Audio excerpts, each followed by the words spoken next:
Speaker साहब, वैसे तो जब से सरकार बनी है भाजपा की, लगातार भ्रष्टाचार के मामले रोजाना उजागर होते रहे।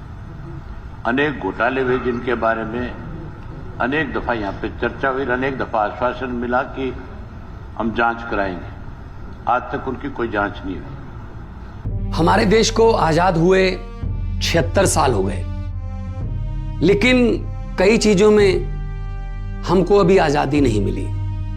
जैसे कि सरकारी दफ्तरों में दुश्वारियां, परेशानियां, बदइंतजामियां। हमने आजादी की जंग इसलिए लड़ी थी ताकि हमारी आने वाली पीढ़ियों की जिंदगी आसान हो सके, ना कि इसलिए कि वो जगह जगह पर सरकारी दफ्तरों में धक्के खाएं, परेशानियों का सामना करना पड़े।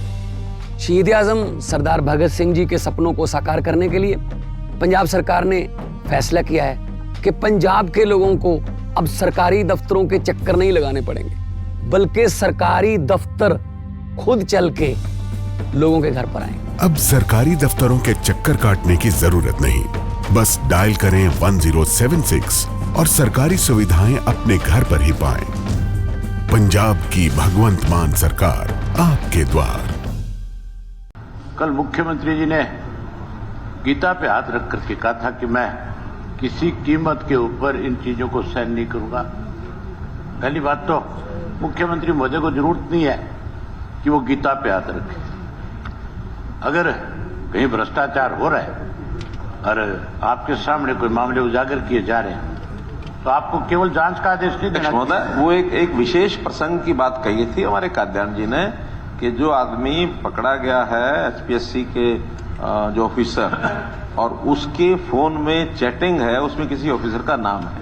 तो मैंने उस एक मुद्दे को छूटा नहीं, उन्होंने स्पेशल कहा कि आप तो गीता के मानने वाले हैं और वो तीर लगा दें। ये मैं कह रहा हूं ना, उस संदर्भ में मैं गीता पर विश्वास रखता हूं। उनकी बात पर मैंने एक प्रकार से उसको कंफर्म किया, गीता पे दिक्कत नहीं है। गीता पे विश्वास तो सबको है, लेकिन उन्होंने स्पेशली कहा, और फिर उस एक व्यक्ति जिसकी बारे में जानकारी मिलेगी तो उसके बारे में मैंने कहा उसको तुरंत करेंगे।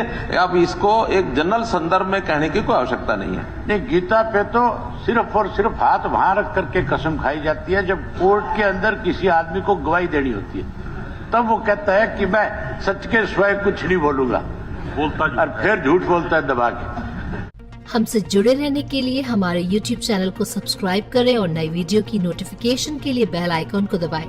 अगर आप ये वीडियो Facebook पर देख रहे हैं तो लाइक जरूर करें और ज्यादा से ज्यादा शेयर करें। धन्यवाद।